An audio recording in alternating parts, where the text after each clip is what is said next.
everybody. Welcome to Boozy Book Reports with Beth and Sam. It's our very, very first episode of our new podcast, and we're so excited to be sharing this with you. So for our very first book report, we are doing the Boxcar Children. Mm-hmm. And an oldie but a goodie. Goodie is that's subjective.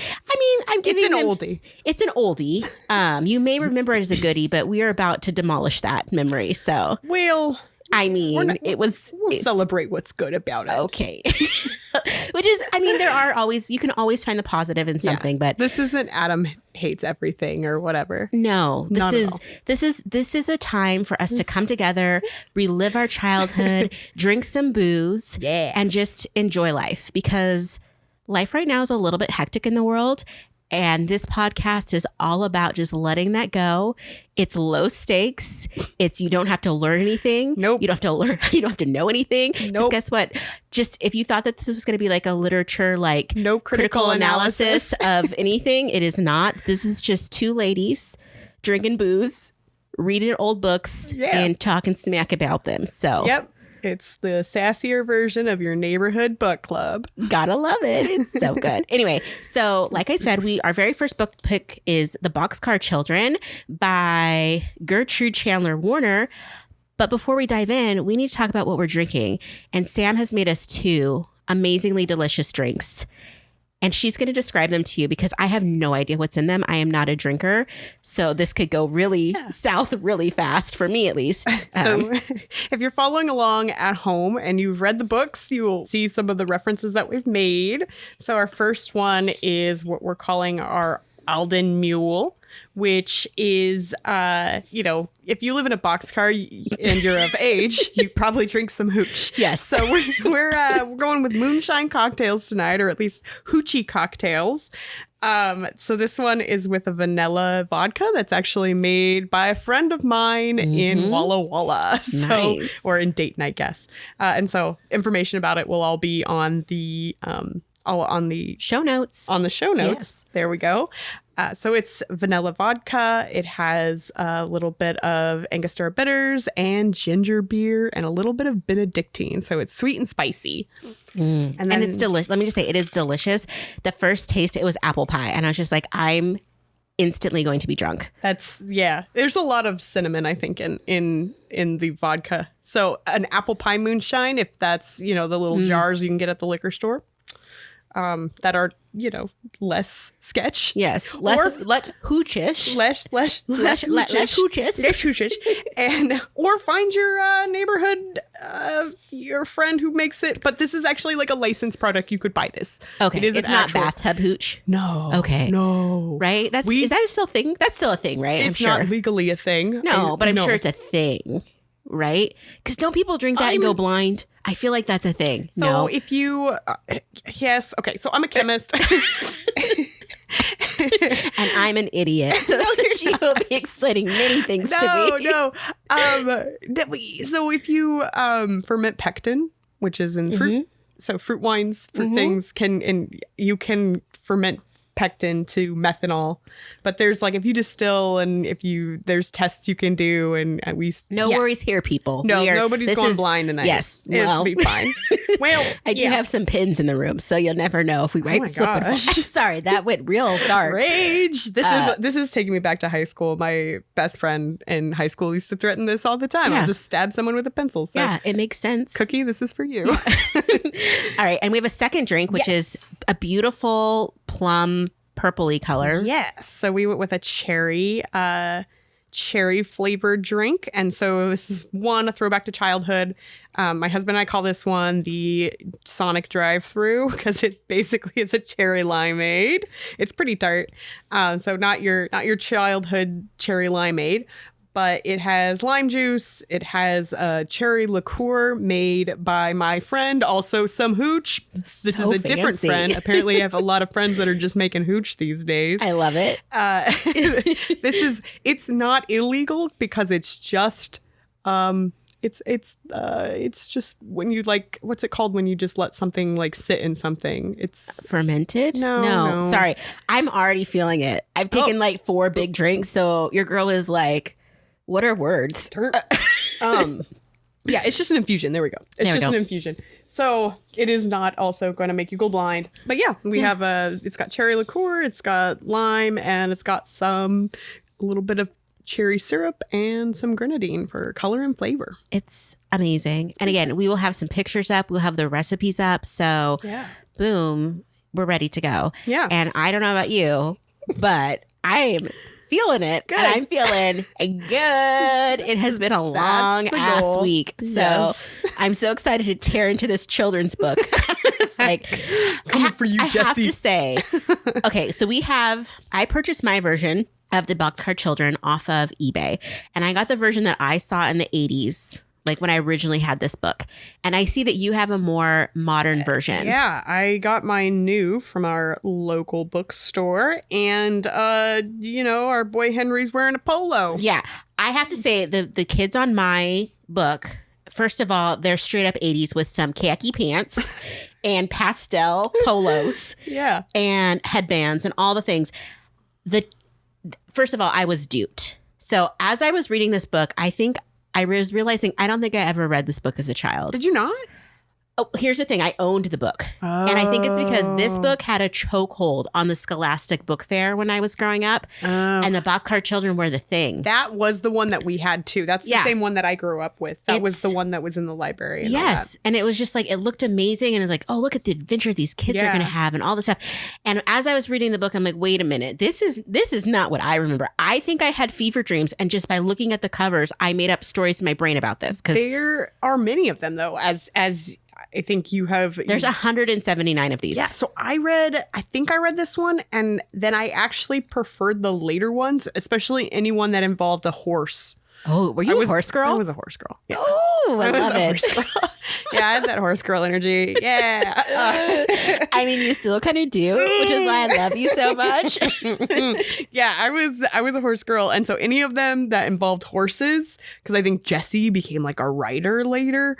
Anyone that had, I think says a lot about childhood me, a horse or any of them had a potential love interest. Oh, I feel like there was a point where like strong horse girl energy. It was like, maybe they're going to be boyfriend and girlfriend.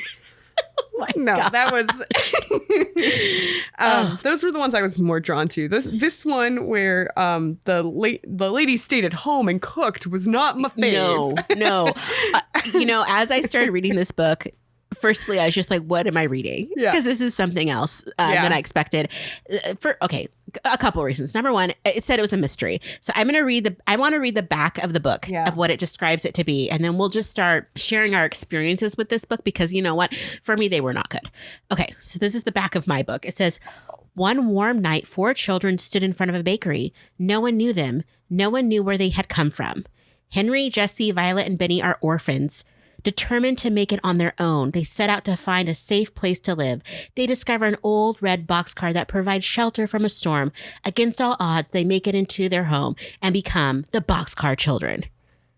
That's freaking exciting. Yeah. Is yours the same? No, it's not. Oh. It says Henry, Jessie, Violet, and Benny are brothers and sisters. They're orphans too. And the only way they can stay together is to make it on their own. When the children find an abandoned boxcar in the woods, they decide to call it home and become the Boxcar Children. Oh my gosh. Okay. But they don't actually stay there very long. No, this is the biggest BS ever. It's all lies. And okay, so first of all, the author, when we were just like, I was like, I'm going to do a little wiki search to see what this lady was about. I was shook, first of all, that these books were written in like the 20s. You didn't get that from the lady stayed at home and hemmed a tablecloth part? I mean, thought, that could be the 80s too sometimes. Yeah, but I mean, I just didn't realize because I looked at the cover and I thought 80s chic. And I start reading, I'm like, why am I in the past? Like, it's a whole thing. Yeah, these are like super depression era. Yeah, but it's just, again, I feel duped because it was sold as like an 80s tale. And I'm like, the very first thing we see is like horrific. Yeah. So like my book right now is like full of highlights and notations because I was so shook on the first page. Like, so the gist of the story, if you don't recall, and if you don't want to reread this masterpiece, is that these orphaned kids... It'll take you 10 minutes, though. You'll be fine. Yeah. They show up on this baker's door, And the baker's wife is such a bitch. She's just like, I don't even like kids, but we can maybe keep them so I can use them as slave labor. Exactly. I can enslave these children, but not the young one. No. He is whiny. Yeah. And he too can go to little. the children's home. I was just like, what is happening? Like, this is the least healthy thing I've ever read. I actually think that there is a strong competitor as you continue on the plot of the book. Of worst person ever? Or okay, sorry. Yep, yeah, okay. but we can wait. We should cover the baker lady first. Okay. And then I have a later... all I wanted to say was she was a bitch. So that's all I had to say about her. Yeah, she was pretty terrible. Well, and then she just was like, let's go. They ran around. Okay, so the kids overhear her talking about how they're going to get rid of the little Benny kid who's 6 years old. Not good at being an evil mastermind baker lady. No. And so she literally, like, the kids run away that first night, and then the next day the baker and the wife are going to go find them, and the kids are hiding in a bale of hay. And I'm like, what is this story? My childhood. We used to make bale of hay forts, and you get little holes where you've taken out the hay and the tarp is over, and you just kind of hide in there, and then you chill out. Safe? That feels Why not is it not safe. Could it collapse? No. I don't know farm life. Okay, again, horse girl. Bales of hay are quite heavy. Yeah. And especially if you have the big ones. Yeah. Yeah, no, they're heavy. They're not going anywhere. Okay. I don't know. It's like, I'm terrified of agriculture. Like, I saw a thing on 2020 or some show like that, or a YouTube video where it's like the corn silos where they put the corn. Never go in there because you'll die instantly. My undergrad in chemical engineering and a whole class on powder tech. Yeah, no, you can really die. Don't go in a silo, but a hay, like a haze. I don't trust anything. It's like some bricks with a tarp over it and like some bungee cords. Okay, I mean, it could have been fun. I don't know. It was super fun. You would like make a little home in there, and so there was like I was as a kid totally was into the Boxcar Children. Not totally into it, but I was into this idea, but was disappointed by the execution. Yeah. My grandparents had a boxcar on their property. I kid you not. It was like this house that they had. I think they just rented it. Not the boxcar, the property. But that's where they like put the hay. Oh my gosh. It was like stacked up and you could like go inside it. So yeah. Oh, I was like, oh, this is going to be so cool. And then it's not cool. Yeah. They're like, we made a house in a boxcar. And the jankiest house ever. I mean, okay. I know they're kids. Resourceful. They were resourceful, but it was just like thing after thing of like, where are they at? Where are the adults? And the adults in their lives are so dysfunctional. Okay. And uncaring. This brings me to my candidate for worst adult in the book. Is the doctor. The doctor he's like, well, I found that they were living in a boxcar and I just thought, well, that's mighty good fun. And I just let him keep going. It was like, what is happening? I want to like really quick. I was thinking about this morning. I want full disclosure. I am not the kind of person, I don't have children myself. I am not the kind of person who's like, ooh, if those kids are in a field, we better call the cops on their parents. Yeah. Like, no. I don't believe in that nonsense about, we used to run around the neighborhood, come home when the lights are on sort of stuff. And again, I used to like hang out in a pile of hay, like obviously like safety, not strong. We also used to like turn each other around in a composter too. But oh my gosh, we put on a bike helmet. It was for safety. Okay. So anyway, like I'm not here to like say that you shouldn't let kids have kid experiences, and occasionally kids are going to get hurt. That's fine. That's part of like growing up, and those scars are like later fun stories, as long as you're not like losing a limb. That guy's crazy. Yeah, that guy. Well, first of all, can I just say he's living with his mother as a doctor. And I was just like, not to judge anybody who's returned to live with their parents because of crushing medical school debts. Yes. And I'm a millennial and I live with my parents for way longer than I wanted to. So I get it. Yeah. But it's just like a weird dynamic between the two to me. Oh, yeah. I mean, I think there were many things that I was like, thought that they were weird dynamics. Yeah. But, I can't decide if that's just me as a different generation reading it. Oh, I'm sure. Well, this generation is the effed up generation. Let's just be real. I don't know. These are the boomers. Oh, we love everybody. Sure. However, just the thought of like the child, again, it goes back to child labor and how everybody was just like, how can we exploit these children? Well, yeah, that's the thing that killed me. It's like he knows they're living in a boxcar and he's like, sure, come pick cherries. Yeah, I know that you're like your brother is really like unhealthily attached to a broken pink cup. Yeah. But it's fine. You can work in my mom's yard. Yeah. The kid is fun. 14 years old. Yeah. And then the way to describe it, he's working all day. It's not just like, an hour. It's like he's working from dusk to dawn. I mean, that even, like, if you're like doing farm work and stuff, that doesn't even upset me. It's sort of the idea that, like, for $1? Well, it's a different time. Actually, I do have $25 in 1942, which is the release date on my book. Okay. Was like $400. Okay. So $1's like okay-ish. Yeah, $1's like it's not great, but it's good. Yeah. Yeah. That time. Well, in 1920, whenever I guess this kid was rich. So maybe the doctor wasn't a jerk. He's giving him $1,000 for working. He's telling him, pull yourself up by your bootstraps, kid. I mean, they did do it in Depression Land. Oh my gosh, when they were talking about like, okay, so basically they're running away from this farmer. And the bigger pictures are running away from their grandfather, and they don't want to be found because he and the parents had a falling out, and I don't even know. Yeah, but because it's not really a deep dive in book 1. Just that he hates the mother. Yeah, and so the kids are like, "We're not going to go live with you, even though you're the richest man in town." I don't think they know that. Probably not, but it's just very sad to me that. I don't know. Yeah, that I don't think running. that would change their idea because they think that the grandfather hates them because they hated their mother, which is like, that's so sad. That's a sad family dynamic. Well, there's lots of people that are like, just no mother-in-law, just no family, no contact, which I get. Yeah, but let's info diet. I have understood that. Yeah, yeah.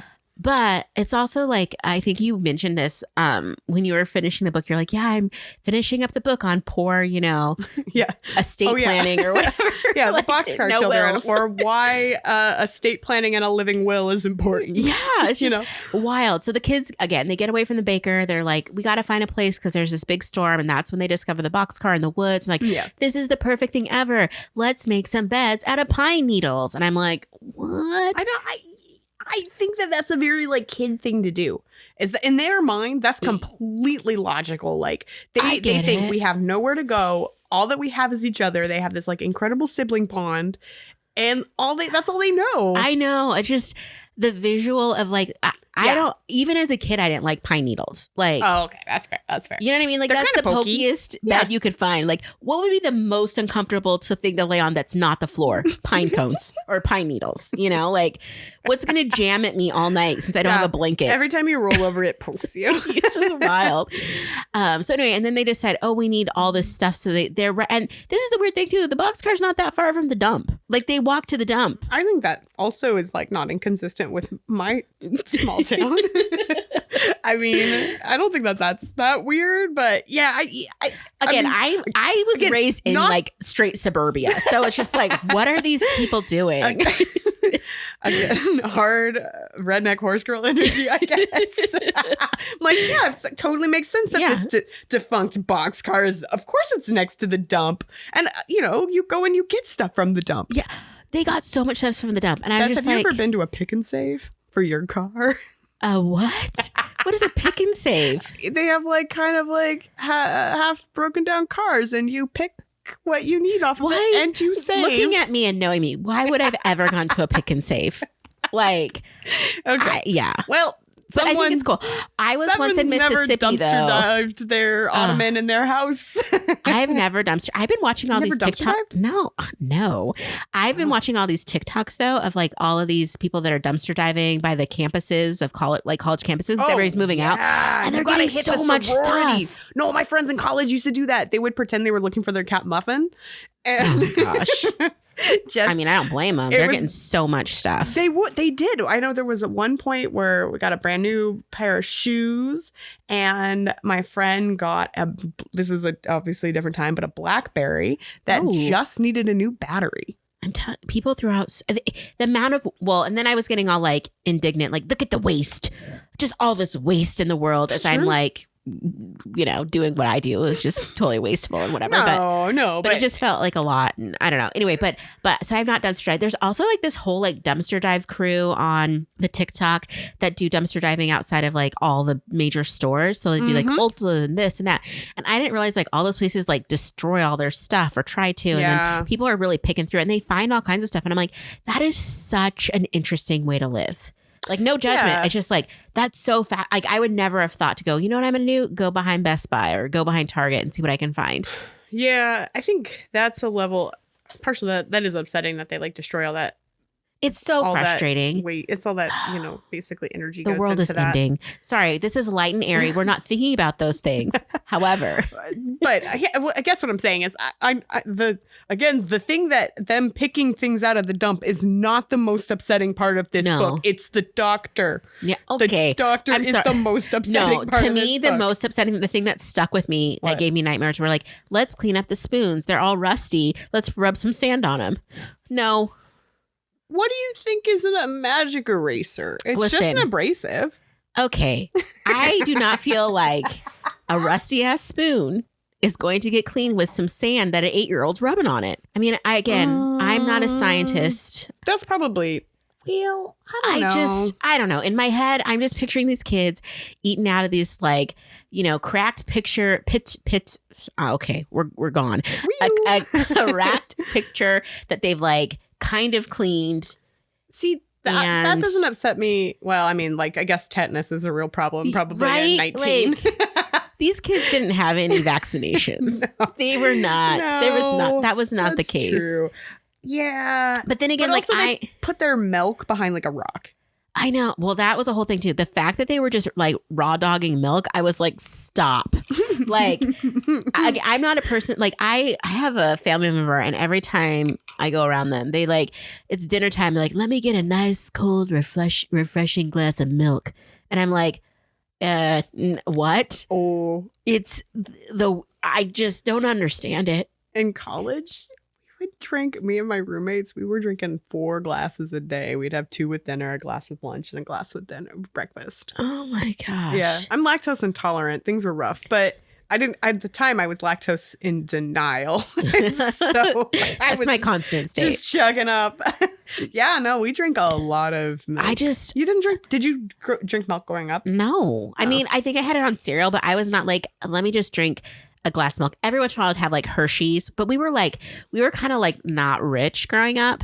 So it's Hershey's sauce was was generic, first of all. Yeah. And it was definitely a treat. It wasn't something we normally had in the house when I was a kid. Yeah. So I remember drinking that a little bit, but yeah. But I also was super lactose intolerant. So it's yeah. But I didn't know about it. I just was why does my stomach hurt when I drink a whole thing of milk? Yeah. Now I'm dead. Yeah. I just thought being gassy was a normal state. Oh my gosh. That's the worst. Yeah. It's are you kidding me? I learned so much when I went to college. I know. But it's amazing what you learn when you get out of your normal home of origin. You're yeah. wait, what am I? What? I can't do this the time. God. Well, I just realized not that long ago that a lot of the meals, and I'm thinking about the kids because their big meal was always bread and milk.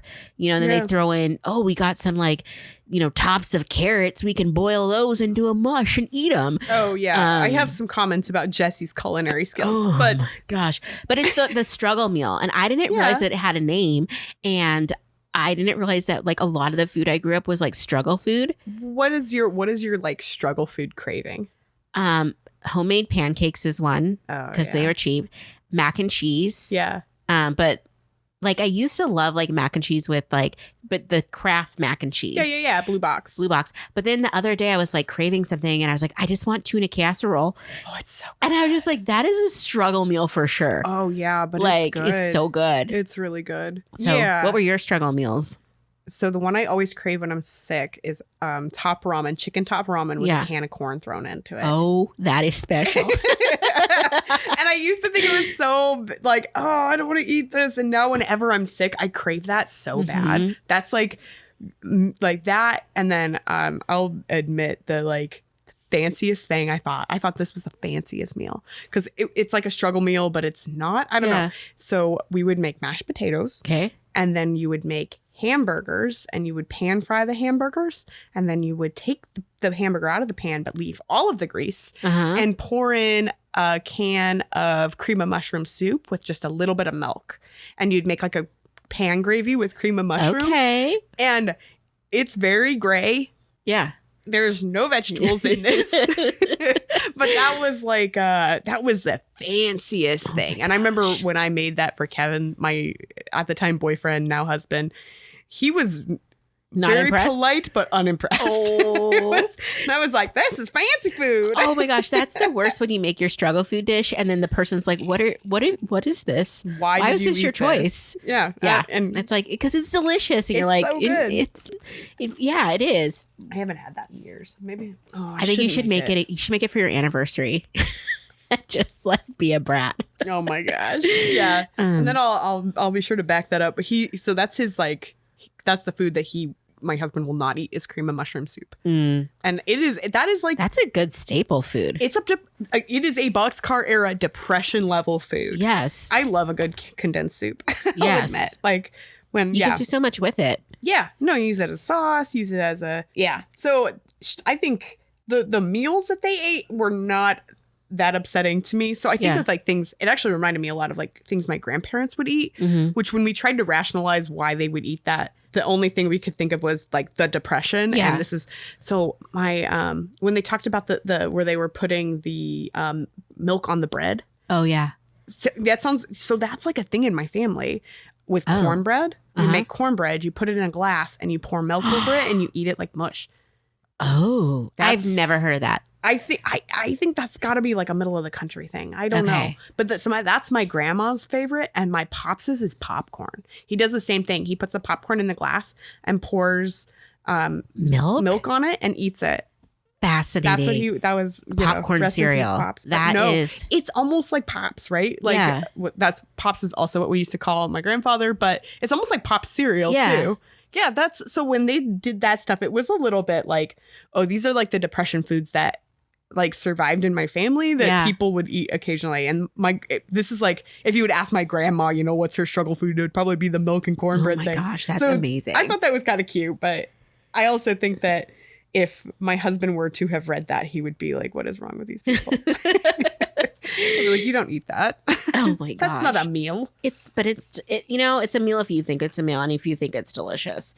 So the kids have created this house. Yes. They're living in the boxcar. They have their pine needle beds. They've gone to the dump numerous times. They made a shelf. They made a shelf. Which would probably look very trendy. That would be an Instagram shelf.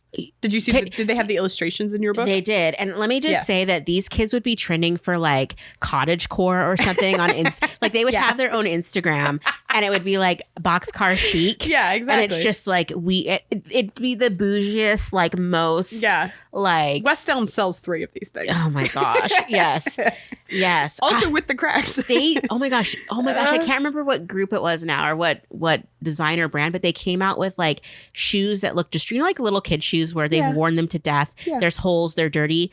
You can buy them pre-done. Girl, go to the Goodwill. It's like quote unquote poor culture, but like the shoes cost $1,000 or something. That's so frustrating because somebody's making money off of that and somebody just doesn't have shoes. I know. So it's just like, oh, look at this aesthetic. And then it's like, no, there's literally people that's their reality, but that's cool. Anyway, I guess rant over. I'm starting to become to my mother in that sense because I remember when the jeans with the holes came back into style when I was like in middle school and I was like, Mom, I gotta have those. And she was like, absolutely not. You can put them in yourself.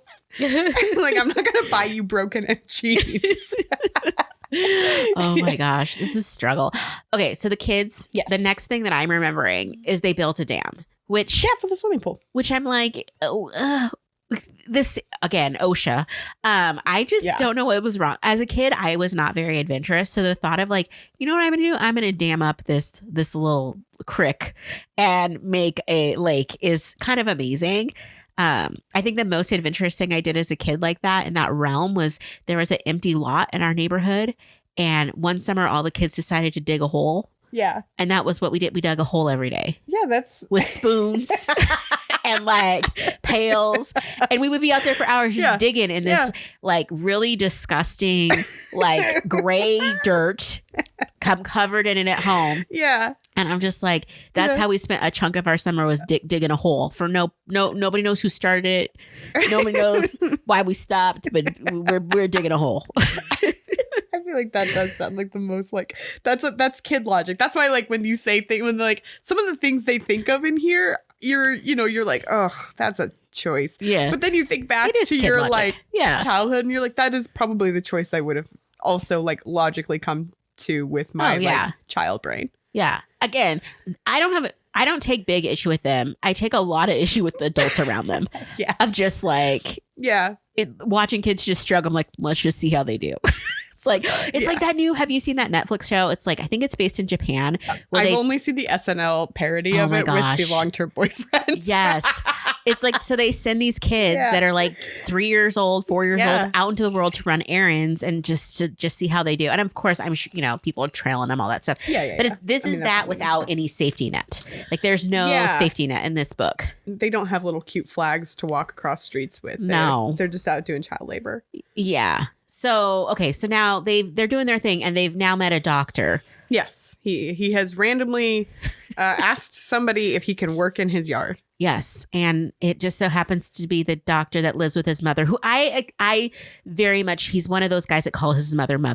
Mother, dinner's ready. You know, that kind of guy. Better than calling your wife mother, but. That is the most repulsive thing. I'm sorry if you do that out in the world.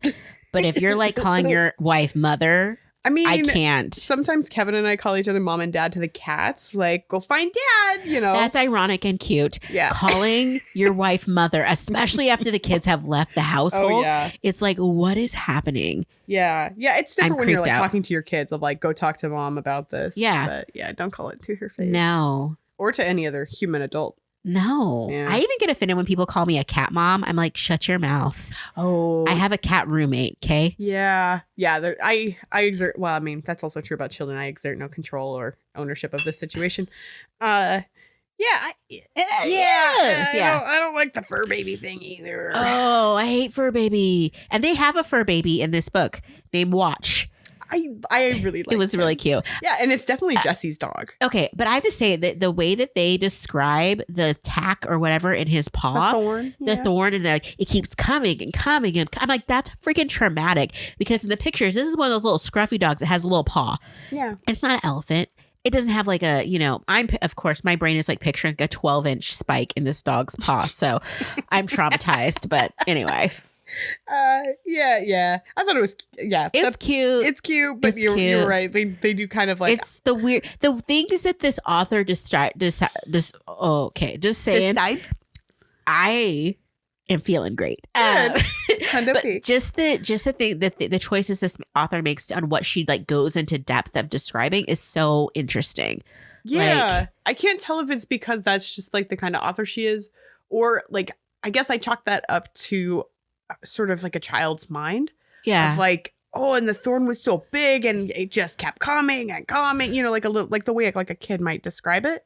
Yeah. So I can't decide if she's like just a kind of a bad author. Not bad, but like just not the kind of author, not the kind of writer I would like, or if she just is like sort of portraying everything in like a simple like children's way. I mean, she is writing for children, right? This is not made for adults. But it's like, okay, this is when they were swimming. Yeah. And they're talking about swimming. Yeah. And she says, such wet children were never seen before.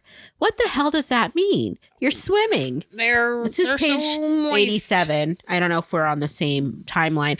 Oh my gosh. Like I haven't had any alcohol for maybe a month and a half. Maybe 5 months. I'm glad we're at my house. I did tell Kevin he might have to come get me. Yeah, I'm just like I think I'll be okay. I'm feeling nice and warm, but not. Well, and we have different tolerances. I think. Not to say you're a lush at all. I'm stating that for the record. I am the one that made the cocktails, so I think it can be assumed that I do drink cocktails. You drink cocktails, but you're a classy drinker. I'd say sip from this mason jar. But you're sipping with a fancy stainless steel. Yes. I bought these during the pandemic so I could make iced lattes for myself and feel like a human again. Oh my gosh. Yeah. Mm-hmm. Okay. So they are still just living their best lives and now they're working for the doctor. Also, the weird thing was too, is this like town race that everybody just participates in. That one was okay. I was going to also put that in my thesis about Dr. Moore being the worst person in this book. Person ever. He's like, hey, boy, work for me all day and then go run for me, boy. And then sends him off. Well, and he's like, go watch the races and tell me who wins. Knowing, and I think at that time too, doesn't he say like he knows that the grandfather is going to be there and he wants to just, I don't know. It was just weird. Well, because he knows that, and he's like, oh, I'm not going to tell the Yeah, I Why? don't know. Why are you the way you are? Because he's a bad person. He's like, come labor for me, children. I'm gonna. Yeah. Yeah. So anyway, so spoiler. There were several points in this book where I wrote child labor laws. Yeah. There's several places in this book that I want to just close it and be like, I think I'm done. Yeah. But I'll admit there's a few LOL WTFs just written in the thing. It just was like so many like highlights of like why did they act this way? The thing that got me too. So the kid Henry runs in the race. Yeah. And he wins, which is great. And then he meets his grandfather, but doesn't realize. Yeah. Because he didn't give his full name. And the grandfather doesn't realize it's the grandson. Which to me is like he has your name. Like yeah, but there's such like art. I feel like I'm a Gertrude Chandler Warner apologist at this point.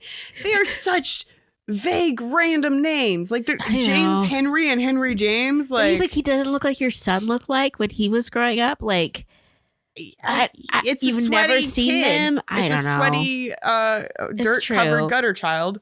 Who has literally just been working all day and then got shoved into this race by his weird doctor friend. And it's like one of those kids, like, you know, you see those like stories of people that like, I wasn't even planning to run the marathon and then I just ran it. It's very that. I'm like, have you ever accidentally fell into a marathon? I've read stories where people will just kind of show up and just do crap like that. So there are some sports that I can't go to because I will want to play. Mm-hmm. Ultimate Frisbee. Play a lot of that. Never had that experience in my life. So I had a time where I was injured and I couldn't go because if I went, I would find myself playing. Yeah. Wow. Yeah. So that's nice to me. Yeah. But it was the whole like I wrote here, today's a field day and I want you to see the races. And I wrote, work for me, then run for me, boy. Why is this?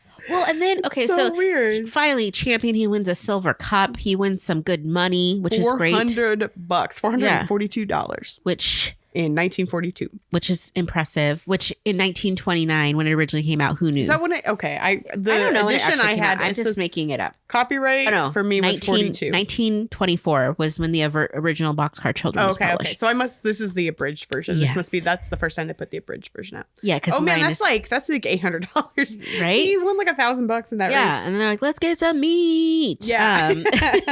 Steaks. Barbecue. Baby. But then it's like immediately, I thought this was the weirdest thing. The Violet gets sick. Yes.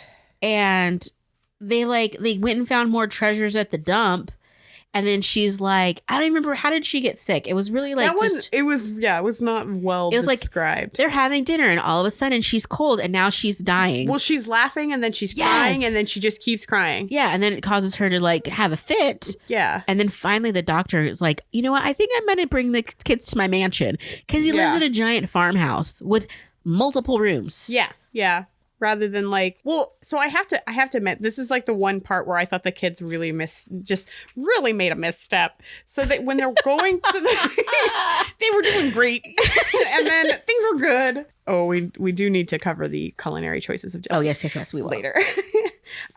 There was a point, let me get to it. I also wrote creep several times. Yeah. He'd like to see the boys run. That's different.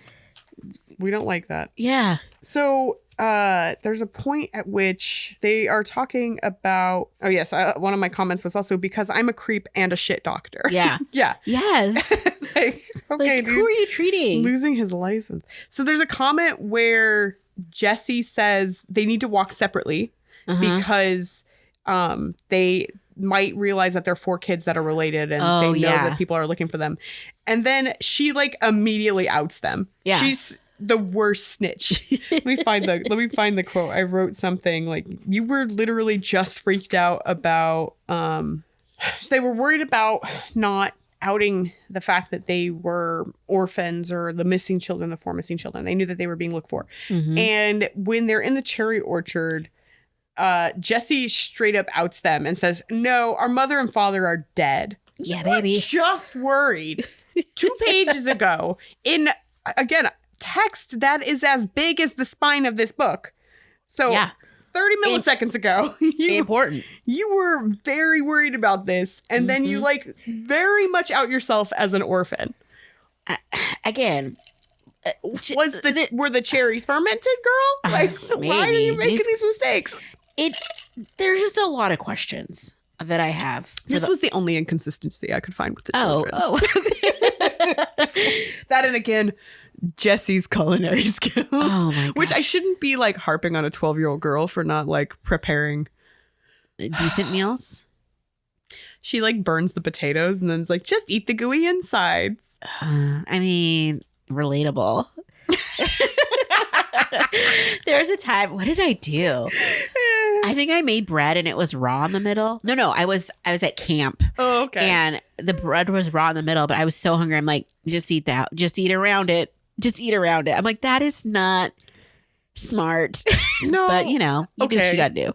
So when I was working abroad at one point, do you know the bread that you're supposed to like finish baking at home? Oh, yeah. I just thought that the Dutch bread was very light. Oh. And I was eating unbaked rolls. Ew. Or like half par baked rolls.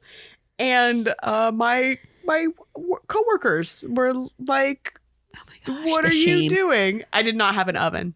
Oh. I was in like a studio with like an IKEA cooktop. Oh. I lived overseas and I didn't have an oven. I had a fish grill but it looked like an oven, but it was not. And so I kept trying to use it as an oven and they're like, this is a fish grill, dummy. And I was just like, I didn't know.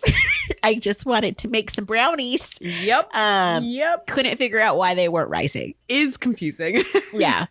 Yeah. Anyway. Yeah. So we're all a little. Okay. I'll give the kids a break. We're all stupid. Also, saute they just boiled those onions. I know. Like, saute them. Get some flavor. But I feel like that generation was a boil it generation. That's true. Like, we don't need flavor. We have to work hard in life. There's no time for flavor. That's true. Maybe that's a harsh criticism, but it feels true. I still feel like my grandma was a good cook. Okay. But she didn't boil stuff. I don't remember my grandma's food other than so I go to my grandma's in the summers and whatever, and she would used to make me a cheese sandwich.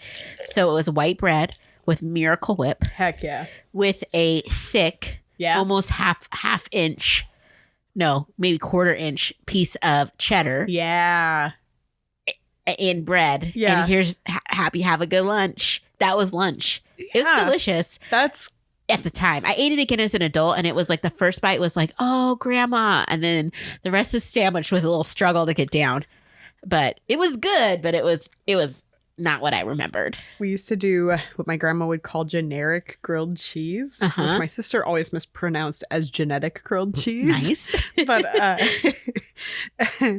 you just take 2 pieces of toast and you toast them till they're like, she always liked a little bit of black on it. So that you toast them pretty like, so you burn them. Well done toast. Okay. Smear butter on as quick as you can.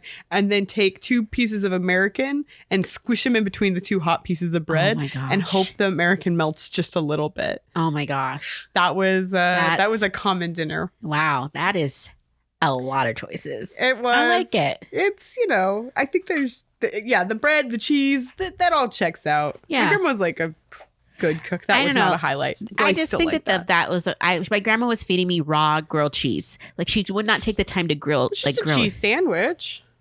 I know. I like cheese sandwich. It just again, it was delicious at the time, but now I'm like, it's a lot of cheese. That's a lot of dairy for a little kid, especially that was lactose intolerant, and nobody seemed to care. Everybody's like, it's fine, just keep bloating enough for dairy. Just go. It's like, why is she always sick? We don't know. Have some more cheese. Here's some chocolate milk. Oh my god, my family would eat like full pints of ice cream. That was something. Did you ever do that? No, I couldn't. I get like an inch down and be like, are the pints what are the Ben like the little ones? Yeah, the Ben and Jerry's. Yeah, we'd go to the grocery store and my mom would each be like, person pick got a pint. their own? Yeah. I cannot. Blue Bunny. It had to be Blue Bunny. Oh, Blue Bunny. Ben and Jerry was too... That's too bouge. Yeah. But Blue Bunny is...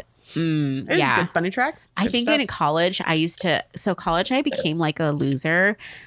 Not really, but like I just kind of like shut down. And so I lived like in the furthest away like dorms from campus. So it was like a good mile walk in, and I never like would go and get food from like the cafeteria. Thus I made no friends because like I lived in like older student housing. So everybody either had like boyfriends and they were like, all my roommates had boyfriends. So they were just staying with their boyfriends. So I had this like 4-person suite to myself. Oh my gosh. But I was like freshman. So it's just like, but I didn't meet anybody because everybody was like. Kev lived in a single. And his whole loved time. It. I was a people person though. So anyway, I would be walking and there was this one place to get food and I'd always get a Caesar salad and then I'd get a Ben and Jerry's, the cookie dough. Yeah. And I would eat it on like a Friday. And I'm like, what is my life?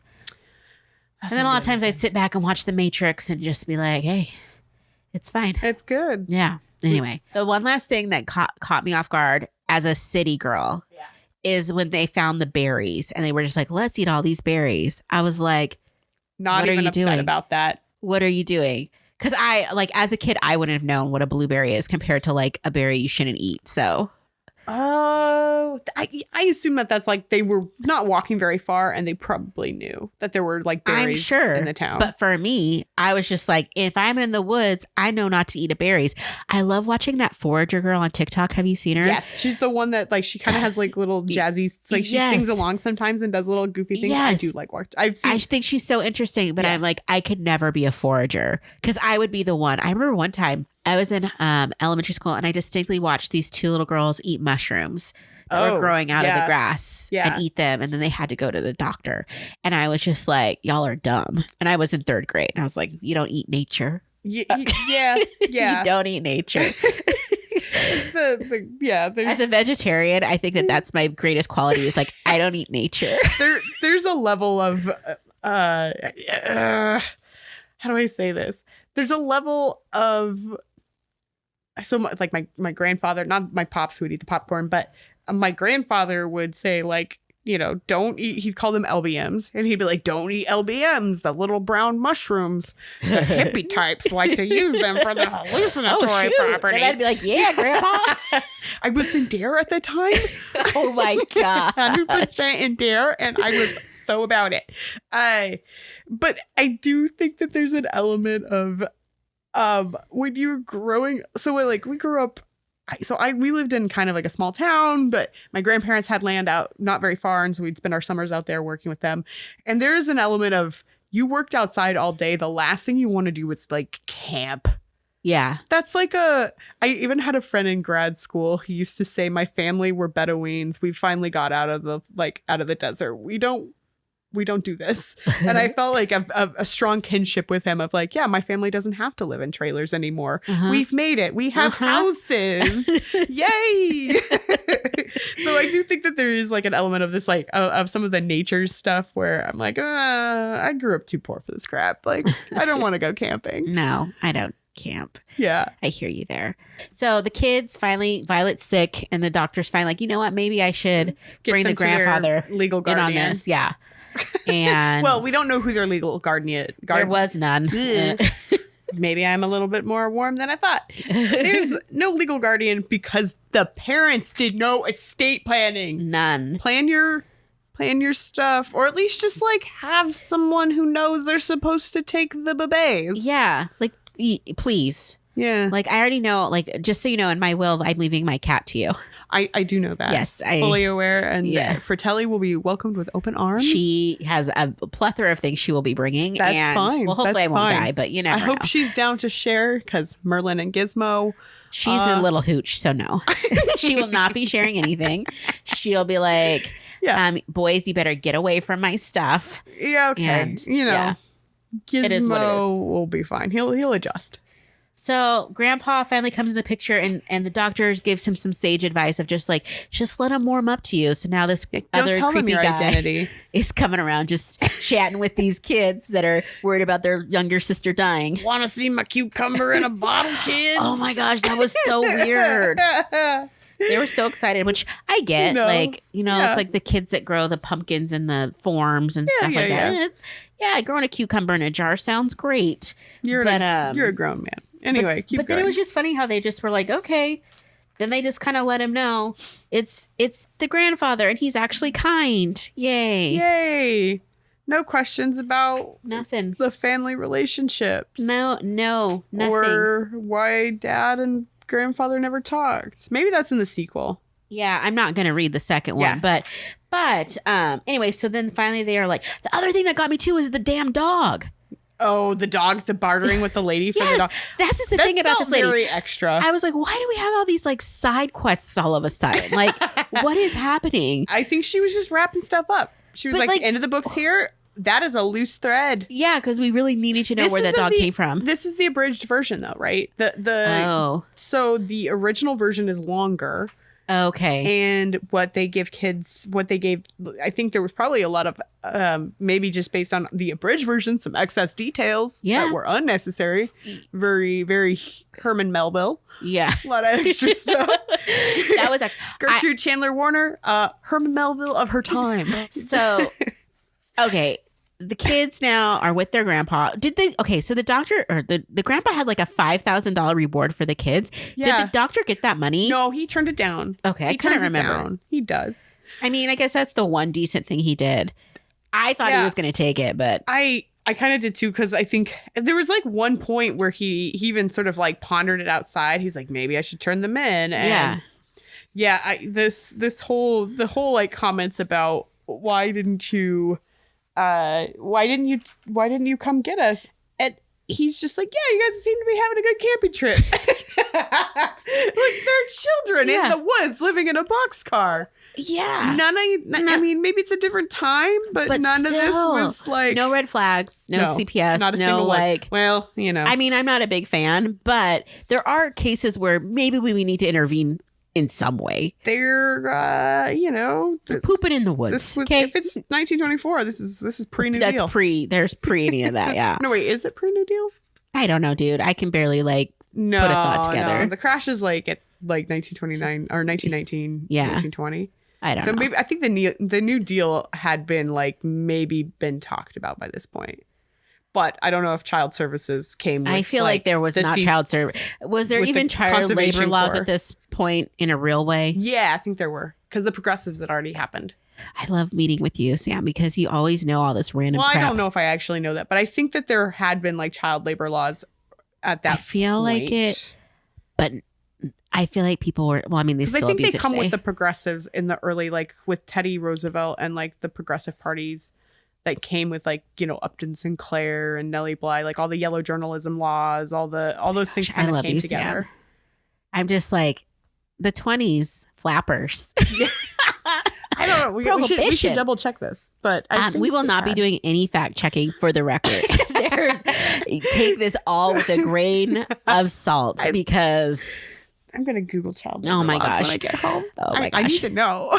But so grandfather takes them in, and Yes. then big surprise at the end Yeah, it's like you guys can He- play house anytime. because he brings the boxcar to his fancy house Exactly. You can because keep he the lives in a dog. mansion that's a big mansion. So I was really Sorry. upset about the logistics of moving the boxcar. The track. What What? truck? I don't know. No, because they talk about this at the beginning that because Benny is scared. Yeah. That there's going to be a train that comes and takes them away. Yeah, And Henry says, no, look at all this stuff. It's growing over the tracks. They're all rusted out. it's fine. Sand can't cure that. No, it it's like can't. too much. So if there is a civil engineer with an expertise in 1920s heavy machinery, please comment on how that happened. Yeah, Tell us. I don't know. All I can think about is I wanna know. like somebody built the pyramids, probably the same weight, Ancient and aliens. she is Liddy. You know who moved it? Ancient aliens. Yes. Oh my gosh. So I went on Goodreads and was Yes. looking at the reviews Yeah. for this, and it kind of cracked me up because people were just like kind of about this life, and I was just like, That's the But same then there people was- who are like convinced that cottagecore is a good idea and that they can get rid of their electronics while also posting things to Instagram. yes. And I think too, a lot of it was people like, I just love that book growing up. And I'm like, you didn't reread it.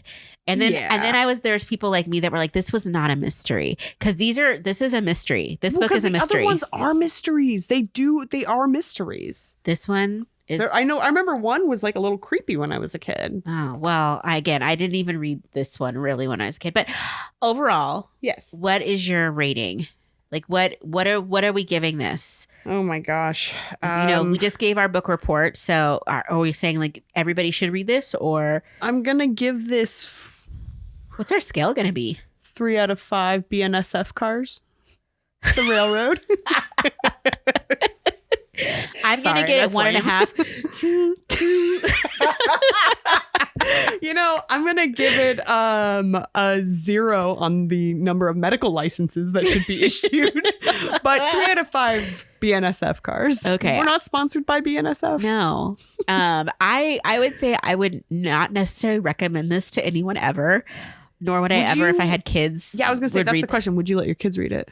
I would try to find something that's just a little bit like more contemporary, and like my kids would be Black. So I'm like, I would want it to have just a little bit more representation, and not that they can't read stuff that's not, fully represented, but it's just like a little bit too much child abuse for me. The child abuse for sure. But I don't think, do you think there's anything that in this book, like outside of the obviously white children on the cover, that identifies like race in the book? Okay, I'll probably this sound is probably bad. going to be too heavy, but I don't know, dude. Like there was just some stuff I'm like, that's some white people shit. Like, oh, now I want to know, because it's probably it feels like maybe some of the things I was like, oh yeah, we did that. This is going to sound really bad, but the most white thing was the no seasoning. There's no seasoning anywhere. Everything is just like, I think maybe there was like a point where they talked about pepper and salt on one dish. But for the most part, I'm like, let's boil some turnips and eat them with bread and milk. They're really... Ugh. I mean, not everybody had the 2-for-1 like Kroger spice sale going. Homeboy won $400 at a race. You get a little pepper goes a long way. They had butter, right? At one point they said they had butter. That's butter's not a seasoning. No. Sorry. No. I'm very passionate about my seasonings. 100% butter is not a seasoning. Not a seasoning. Listen. I mean, I grew up in a salt and pepper household. Like, that's the only seasonings. Don't boil those onions. Yeah. Butter. Caramelize them. Caramel. Yes. I don't know. There's just stuff like I don't know. I feel like at if Jesse's age, I knew you cooked onions in butter and nothing else. I think there's nothing like overtly like bad in this book. Yeah. I just think the writing for me is not great, because there's been lots of kids books I've read that are engaging and I'm like, yeah. And this one is just not doing it for me. This is definitely, so I want to be very clear, but I think that this picture, the Instagram picture, the cottagecore would also be on like, it would be definitely on like a trad wife blog. Like the whole like gender roles in this are heavy. Yeah. And I know that's like the times. So I don't know if I would want the like that being the subtext if I had daughters. Yeah. Because I feel like in the other ones that like the girls, the ladies do like some mystery solving, and there's a lot more that goes on. There's more depth to their character, and they have horses. Yeah, jeez. Yeah. Anywho, so there we go. That was our first book report. I had a fun time. I did too. Yeah, I'm definitely gonna sleep so hard tonight. I'm just so thank you for making these amazing cocktails. I hope it was good. Also, it's like our next book for next month is Go Ask Alice. Dare. Speaking of Dare. Oh, we passed this around. I'm actually very excited for this one. Oh my gosh, it's so scandalous. So bad. I'm actually a little bit sad. I know. I don't want it to ruin it for me, because I think the last time I read it, I was 15. And I wore out my copy. I reread that thing. That was one summer. That's all I read was Go Ask Alice on repeat. So super excited about that. There was like a wait list at the library for that one. They had it at the school library. We all read it in middle school. So I guess I was probably in like 7th grade. Yeah. That was the one that like there was a wait list. And kids that didn't read we're like, I'll read that one. I know. I get it. So I'm super excited about it. And so if you want to read along with us, pick up a copy, support your local bookstore, support your local library. If all else fails, eBay.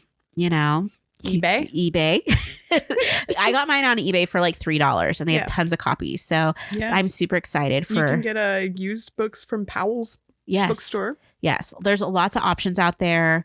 There's lots of free resources if you don't want to pay the money.